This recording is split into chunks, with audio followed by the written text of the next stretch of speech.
Good morning, ladies and gentlemen. Namaste. I am Dr. V. Vaidehi Priyal, working as Assistant Professor at AJK College of Arts and Science from Coimbatore, Tamil Nadu, India. And my PhD guide was Dr. N. Ramkumar, working as Assistant Professor at PSG Institute of Management from Coimbatore, Tamil Nadu, India. And my topic for today's discussion is methods to unlock telepathic ability by activating pineal gland and still cerebral cortex. So we are going to start with opening your third eye. So I'm going to discuss it in in two contexts. One is spiritually and the other is scientifically. So spiritually, in Hindu mythology, there are three gods who are called as the Hindu triad or the Great Trinity. That is Brahma, the creator, Vishnu, the maintainer or preserver, and Shiva, the destroyer or transformer, who personify the cosmic function of creation, maintenance, and destruction.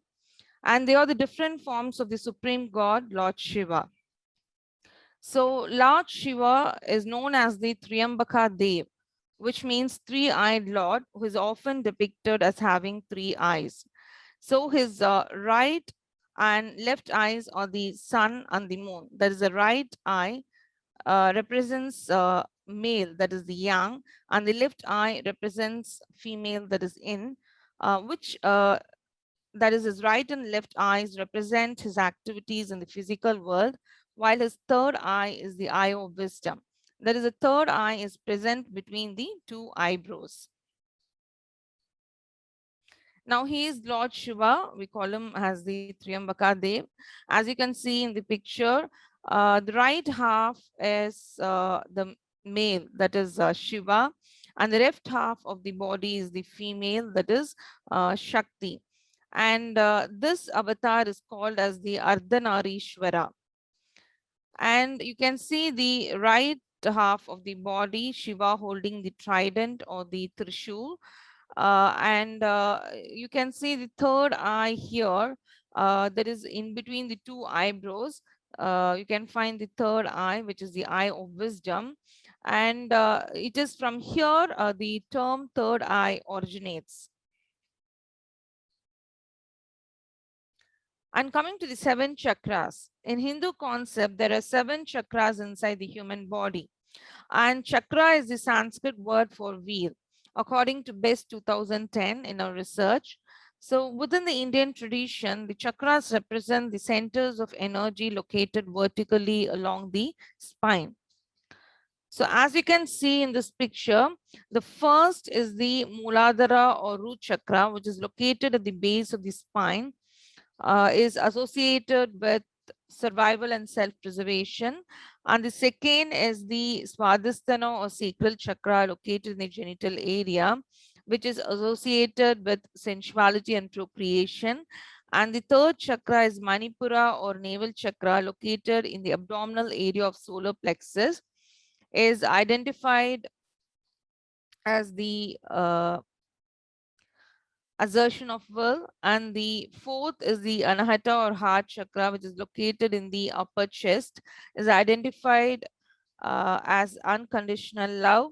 And the fifth is the Vishuddha or throat chakra, which is located in the throat, which is associated with creation and expression.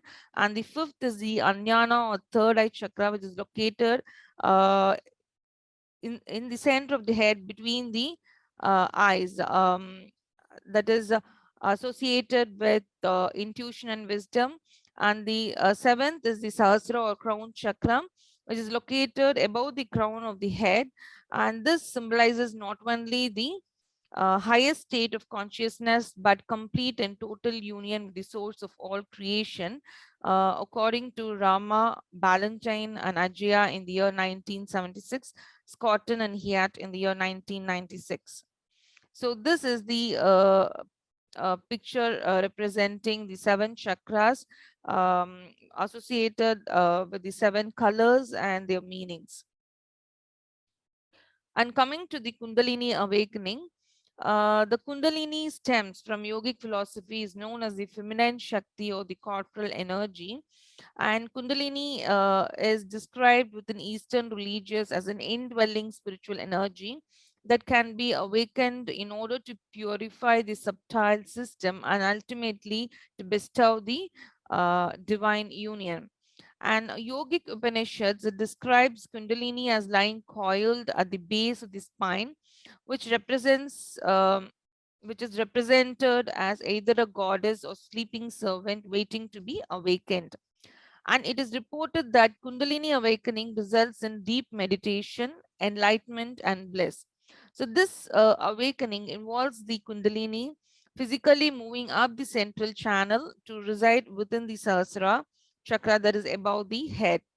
And many systems of yoga focus on the awakening of Kundalini through meditation, pranayama, breathing, the practice of asana, and chanting of mantras. So, spiritual masters, gurujis, and people with constant practice of yoga systems, having a Kundalini awakened, they possess heightened telepathic ability.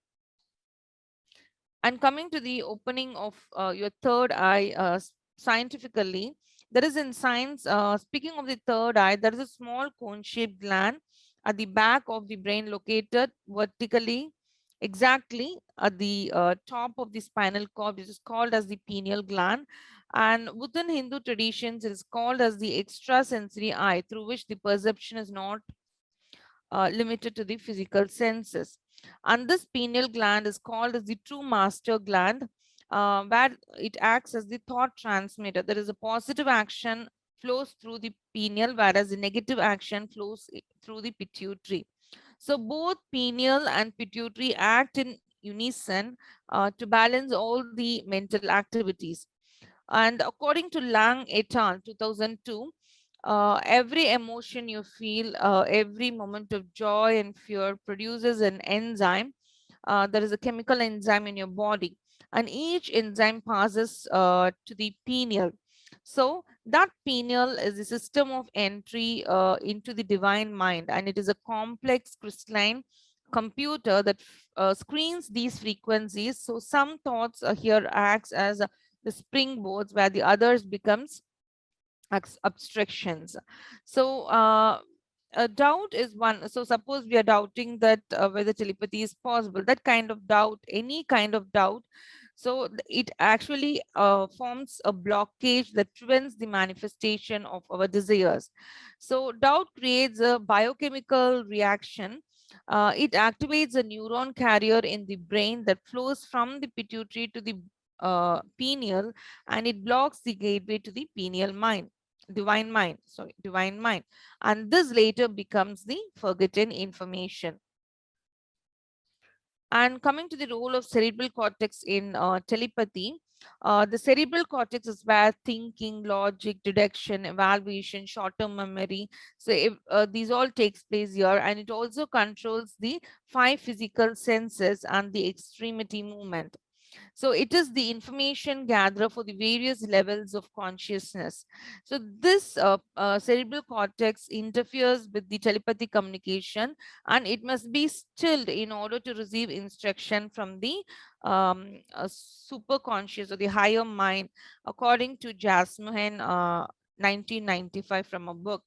So as a result, if you still the cerebral cortex, the third eye gets activated by the thoughtless form. There is the no thought state, there is the nirmal sthiti state. It creates a pathway to enter into the divine mind through the pineal. So thus we can use telepathy to connect with the higher dimensions of consciousness.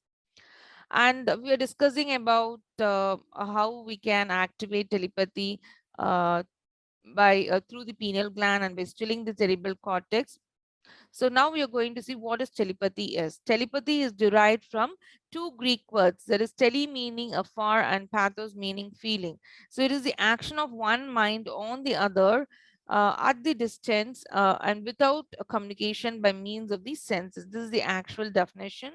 And from the book Telepathy by William Walker Atkinson in the year 1910, the Society of Psychical Research in the year 1882, they conducted several researches, experiments on telepathy, thought transference, and similar phenomena, which have been fully reported, and these reports comprising of several volumes, and this have given a record, world a record of psychic phenomena of greatest value to science. And from my study, we have identified two blocks why we are not able to communicate telepathically. There is two blocks in telepathic communication. There is a first, equate your brain to a mobile device. So mobile device can receive and transmit or send signals to another device which is far away. Likewise, the human brain have the potential to receive and send information to another brain. But why we are not able to telepathically communicate? This is because of the two major blocks which prevents brain from telepathic communication. They are, the block one is that we are not aware that our brain has telepathic ability. That is, the proper awareness is not there, or we don't know whether telepathy is actually existing or not. And the second block is our brain is engaged in various thoughts and desires. That is, it's always in the thinking process. So these two blocks prevents the brain from telepathic communication. And the objectives of the study are, the first is to prove the existence of telepathic communication. And the second is to make people aware that telepathic communication is possible. And the third is unlock the blocks and to clear the pathway to achieve the goal. And here is the theoretical framework. So our main objective is to prove the existence of telepathic communication. So we have designed basic sessions, which it helps in activating the pineal gland, and it clears the block one. And similarly, advanced session is designed to still the cerebral cortex, which clears the block two. And these block 1 and block 2 are cleared by practicing meditation in both the basic and advanced sessions through regular practice of meditation. This activates the third eye, and because of the activation of third eye through meditation and other motivational programs, helps in achieving the telepathy successfully. So this is about the theoretical framework. And coming to methodology, the sessions on telepathic communication helps in developing your seventh sense, which is the telepathy. As we know that we all have six senses, and adding to it one more is the seventh sense. That is the ability to coordinate and utilize the six senses to get into the mind and transfer thoughts is the seventh sense. And the seventh sense can only be obtained when we develop the two core abilities, which are the mind reading and the thought transference. So here in this session, the first session, that is the basic session, deals with the mind reading, and the advanced session deals with the thought transference. Only when we start accepting new ideas and approaches, that is, we are open to new ideas, we pay the way for the brain to witness the miracles of impossibilities. And the experiments have been designed to unlock these blocks and make communications between the brain active. So where these experiments are divided into two sessions, there is a basic session, which is developing ability to read minds, and the advanced session is communicating and exchanging information between the human brains. So coming to the basic session framework, the basic session aims in developing ability to read minds. It's not only that only few people have special abilities to read minds, but it's the truth that everyone in this world has the potential to read minds. That's what the session focuses on. So a person who is well versed in reading mind controls and analyzes all the six senses, that is see, hear, speak, smell, touch, and think through practice. So he could pick the senses, calculate your thought process, and read you within fractions, according to Atkinson in the year 1907. And this is possible through his continuous practice and experience. And the basic session framework, we have four sessions. The first session is knowledge on physical reading, and the second session is using physical reading on others, and third session is advancement from physical to mental reading, and the fourth session is developing mind reading ability. And the advanced session as is divided into two. There is a first session is practicing on sending and receiving messages, and the second session is communicating between human brains. So in my research, I have linked the telepathic awakening of telepathic ability with the game. So, in order to reach the final level, one has to pass through so many levels and attain credits. So, the aim of the person who is in the game is to unlock the game levels and reach the finish line. Likewise, the person who has to achieve telepathic ability will be having the benefits like the person playing a game. There is a motivation when a person unlocks the levels, and urge to continue and finish the game. And experience from the mistakes happened, and try the game again without carrying on the same mistakes. And each level gives you a new learning, and practice gives you clarity and speed. So the benefits of between the awakening of uh, telepathy and the game is similar. I have made this comparison here in order to understand even more easier. Coming to the solution to unlock telepathy. So, as we have seen, the first block is we are not aware our brain has telepathic ability because we do not know or it is understand that transferring thoughts is possible or telepathy is existing. So as we have seen, doubt is one blockage which prevents the manifestation of our desires. So the same happens here. There is a doubt that telepathy is impossible. It creates a biochemical reaction that activates a neuron carrier in the brain that flows from the pituitary to the pineal, and it blocks the gateway to the divine mind, and this becomes the forgotten information as we have seen earlier. So whatever be the situation, we should not have doubts, or the negative thought will block the pineal, and it prevents the entry into the divine mind. So when we are practicing on telepathic to gain the telepathic power, we should not have doubts that whether it is possible or not. Those kinds of questions should not be you should not be having in your mind. So this prevents the telepathic communication. And block two is our brain is engaged in various thoughts and desires. That is, the cerebral cortex is into thinking, logic, deduction, evaluation, so short-term memory, etc., as we've seen earlier. And it also controls the five physical senses and the extremity movements. So the cerebral cortex is the womb where the birth of thought forms and desires are delivered. So one must still the cerebral cortex and in order to activate the third eye by the thoughtless form. There is a no thought state. It clears the block in the pineal, and it creates a pathway to enter into the divine mind. So in order to still the cerebral cortex, we can use meditation techniques and other motivational programs to activate the third eye, which will help in awakening the Kundalini. So by awakening Kundalini, Prakriti and Purusha. Prakriti means the Shakti, and Purusha means the Shiva. There is a Prakriti and Shakti. Prakriti from the uh, from the Swadhisthana, from the Muladhara. So it is lying coiled in the Muladhara. From there it rises and it unites with the Sahasra Chakra in the crown of the head. So with the Shiva. So this happens and when this happens, it activates the third eye and it unlocks the telepathic ability. So coming to the conclusion, so during ancient times in India, people used telepathy for communicating, and they say that the gland served as a medium of receiving and transmitting information.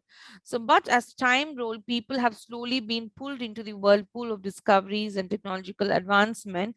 The pineal gland became dormant. So, like Rome was not built in a day. For an individual to experience his telepathic power, it takes time, since the blocks can be unlocked only slowly for a person in order to fully use his or her telepathic power.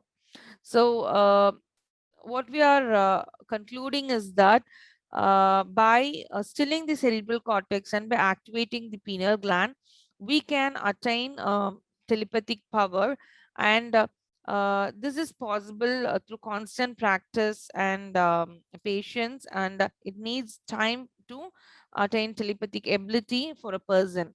And I'm really glad, and I thank for giving me the opportunity to present in the SSEPA convention. And these are the references which I have incorporated in my research. And a special thanks to Mr. Praveen, who is a mind reader, magician, mentalist, who had guided me in going about how the research can be done, and gave me proper guidance in this research. And thank you all. Thank you, everyone.